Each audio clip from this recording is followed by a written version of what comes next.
Halo, Assalamualaikum warahmatullahi wabarakatuh. Selamat pagi, siang, sore, atau malam. Kembali lagi bertemu dengan saya, Adrianus Wayan, di mata kuliah Sistem Manajemen Basis Data. Perkenalkan, nama saya Adrianus Wayan Diana Pamukas. Nomor induk mahasiswa saya 2020-53006 dan saya ada di kelas P. Kali ini kita akan membahas atau saya akan membahas konsep entitas. Terminologi. Di terminologi ada 5, yaitu entity, attribute, data value atau nilai atau isi data, record atau tuple, dan file. Untuk entity adalah orang atau tempat, kejadian atau konsep yang informasinya direkam. Contoh dari entity yaitu pada rumah sakit, itu antara lain pasien, dokter, kamar, obat. Untuk entity pada universitas, antara lain mahasiswa, dosen, mata kuliah, buku. Untuk atribut, setiap entity mempunyai atribut. Atribut adalah sebutan untuk mewakili suatu entity. Contoh seorang mahasiswa dapat dilihat dari atributnya. Misalnya nama, nomor siswa, alamat, nama orang tua, hobi. Atribut adalah data elemen, data field, atau data item. Ini adalah gambaran dari atribut. Jadi dia adalah kepala dari suatu kolom. Keterangan gambar yaitu entity mahasiswa dengan atribut NIM, nama mahasiswa, nama MHS, TGL lahir, alamat, MHS, dan IPK. Untuk data value, nilai atau isi data. Data value adalah data aktual atau informasi yang disimpan pada setiap data elemen atau atribut. Contoh, atribut nama MHS menunjukkan tempat di mana informasi nama mahasiswa disimpan. Data value adalah Adi, Arif, Budi merupakan isi data dari atribut nama MHS tersebut. Ini gambaran dari data value dan atribut. Data value adalah isi, untuk atribut adalah nama atau kepalanya, nama dari kolomnya. Untuk record atau tuple yaitu kumpulan elemen-elemen yang saling berkaitan menginformasikan tentang suatu entity secara lengkap. Satu record mewakili satu data atau informasi tentang sesuatu dari sebuah objek, misalnya NIM, nama MHS, TGL lahir, alamat MHS, IPK. Satu record terdiri dari field yang saling berhubungan untuk menunjukkan bahwa field tersebut dalam satu pengertian yang lengkap dan direkam dalam satu record. Ini adalah gambaran dari record 1, 2, 3. Jadi record adalah suatu kelompok data. File yaitu kumpulan record-record sejenis yang mempunyai panjang elemen yang sama, atribut yang sama, namun berbeda data value-nya. Dalam satu file terdapat record-record yang sejenis, sama besar, sama bentuk, merupakan satu kumpulan entity yang seragam.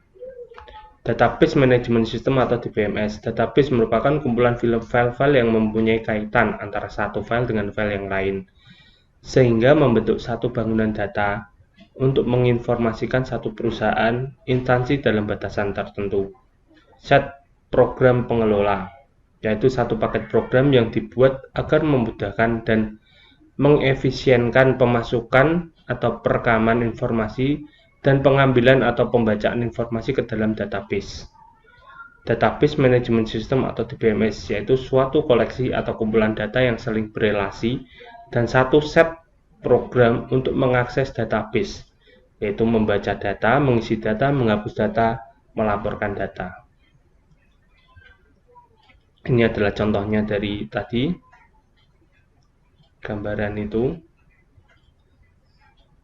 Selanjutnya, database digunakan untuk mengatasi masalah, antara lain redundansi data atau penggandaan, inkonsistensi data, kesulitan pengaksesan data, isolasi data untuk standarisasi, multiple user atau banyak pemakai, masalah keamanan atau security, masalah integrasi, yaitu kesatuan, masalah data independence atau kebebasan data.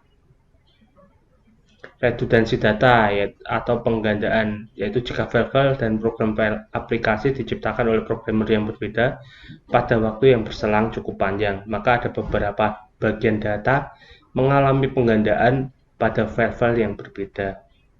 Contoh alamat dan nomor telepon dari pelanggan kita tercatat pada file deposito, juga pada file rekening koran dan juga file nasabah. Penyimpanan di beberapa tempat untuk data yang sama ini disebut sebagai redundansi dan mengakibatkan pemborosan ruang penyimpanan dan juga biaya untuk mengakses jadi lebih tinggi. Inkonsistensi data, itu penyimpanan data yang sama berulang-ulang di beberapa file dapat mengakibatkan juga inkonsistensi atau tidak konsisten.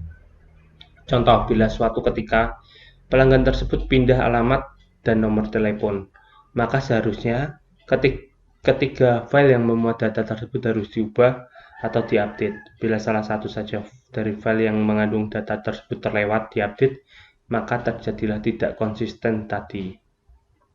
Kesulitan pengaksesan data. Pada suatu saat dibutuhkan untuk mencetak data siapa saja pelanggan yang berada di kode pos 50711-3. Padahal belum tersedia program yang telah ditulis untuk mengeluarkan data tersebut, maka kesulitan tersebut timbul.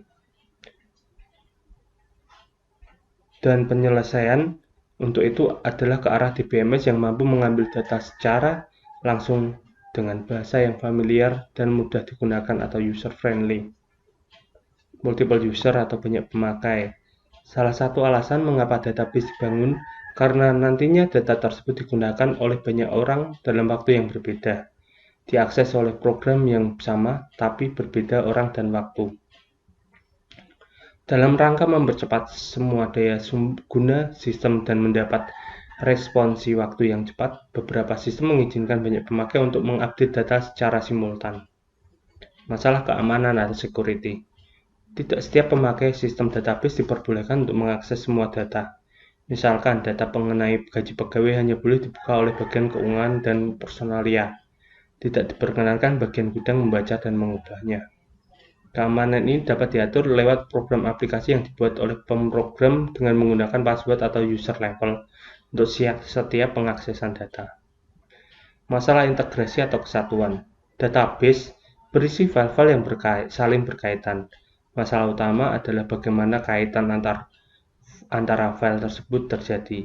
Meskipun kita mengetahui bahwa file A berkaitan dengan file B, namun secara teknis maka ada file kunci yang mengaitkan kedua file tersebut. Masalah data, independence atau kebebasan. Bagaimana kita mampu menciptakan di mana antara program aplikasi dan database pada keadaan terpisah. Sehingga perintah-perintah dalam paket DBMS bebas terhadap database. Namun perlu pula dipikirkan bagaimana bila ada syarat terhadap database yang ada. Misalnya, syarat pengambilan uang tabungan bank adalah harus disisakan paling minimal 25.000. Syarat ini tentu dimasukkan dalam database yang dibangun saja. Namun bagaimanakah bila suatu ketika syarat itu telah bergeser dari syarat 25.000 menjadi 50.000? Di sini program aplikasi dan database yang telah dibangun haruslah diubah, dan ini menunjukkan ketidakbebasan program yang dibuat terhadap database. Abstraksi data, yaitu sistem sesungguhnya tentang teknis bagaimana data disimpan dan dipelihara, seakan-akan disembunyikan kerumitannya dan kemudian diungkapkan dalam bahasa dan gambar yang mudah dimengerti orang awam. Abstraksi data. Ini adalah gambaran abstraksi data. Ada user 1, user 2, dan sampai ke user n, external level, conceptual level, internal level, physical data organization. Dan di hierarkinya ada view 1, view 2, sampai view n, conceptual schema, internal schema, dan database. Level fisik, yaitu level abstraksi paling rendah yang menggambarkan bagaimana atau how data disimpan dalam kondisi sebenarnya. Level konseptual, level abstraksi data level lebih tinggi yang menggambarkan data apa atau what yang disimpan dalam database dan hubungan relasi yang terjadi antara data. Level pandangan pemakai atau view level, yaitu level abstraksi tertinggi yang menggambarkan hanya satu bagian dari keseluruhan database. Paket bahasa, ini adalah salah satu paket bahasa yaitu SQL. Kita dapat menggunakan DML, DDL, DCL, dan transaction control. Antara lain DML itu select, insert, update, delete, dan merge. Untuk DDL, create, alter, drop, rename, truncate, comment. Untuk DCL, grant, revoke. Untuk transaction control, commit, rollback, save point. Data Manipulation Language atau DML, bahasa yang memperbolehkan pemakai untuk mengakses atau untuk manipulasi data yang telah diorganisasikan sebelumnya di dalam database. Dengan DML berarti akan mengambil informasi yang tersimpan di database, menyisipkan informasi baru ke database, menghapus informasi dari database. Secara dasar ada dua tipe DML, yaitu prosedural dan non-prosedural. Untuk prosedural membutuhkan pemakai untuk menspesifikasikan data apa yang dibutuhkan dan bagaimana untuk mendapatkannya. Untuk non-prosedural membutuhkan pemakai untuk menspesifikasikan data apa yang dibutuhkan tanpa menspesifikasikan bagaimana untuk mendapatkannya. Paket bahasa prosedural DML adalah DBase 3, Workbase, sedangkan non-prosedural DML adalah SQL atau Structural Query Language, QBA atau Query by Example. Query adalah pernyataan yang diajukan untuk mengambil informasi, merupakan bagian DML yang untuk pengambilan informasi disebut query language. Contoh query language: select from nama tabel, insert into nama tabel value atau nilai, update nama tabel set nilai baru where kondisi, delete nama tabel where kondisi. DDL, bahasa khusus untuk mendefinisikan pola atau scheme database. Satu set perintah dalam DDL yang menspesifikasikan suatu terapan yang rinci dari pola database yang biasanya tersembunyi dari user atau pemakai. Perintah dalam DDL adalah create, modify report, modify structure. Pengguna database, database manager, database administrator, dan database user. Database manager itu satu modul program yang menyediakan interface antara penyimpanan data low level dalam database dengan satu aplikasi program dan query yang diajukan ke sistem. Untuk database administrator, orang yang mempunyai kekuasaan sebagai pusat pengontrolan terhadap seluruh sistem baik data maupun program yang mengakses data. Database user, yaitu orang yang melakukan bagaimana informasi dibaca dan menyimpan data baru ke dalam database. Ini adalah gambaran dari database system environment. Pemakai database atau database user yaitu program aplikasi atau PA, casual user, naive user, specialized user. Program aplikasi profesional komputer yang berinteraksi dengan sistem lewat DML yang dibuat dengan bahasa C, COBOL, dan lainnya.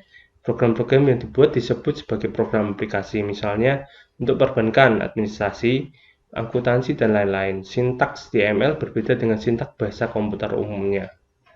Casual user, pemakai yang telah berpengalaman berinteraksi dengan sistem tanpa menulis program, tetapi memakai bahasa query.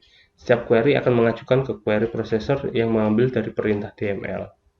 Naive user, pemakai yang tidak berpengalaman berinteraksi dengan sistem tanpa menulis program, dengan menjalankan satu menu dan memilih proses yang telah ada atau telah dibuat sebelumnya oleh programmer.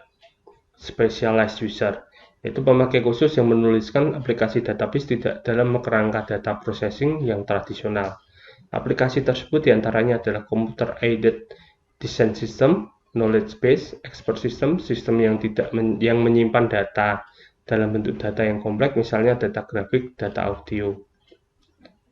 Terima kasih, cukup sekian dari saya, Adrianus Wayandian Adi Pamungkas, dengan NIM 202053006 dan berada di kelas B. Terima kasih, semoga bermanfaat. Wassalamualaikum warahmatullahi wabarakatuh.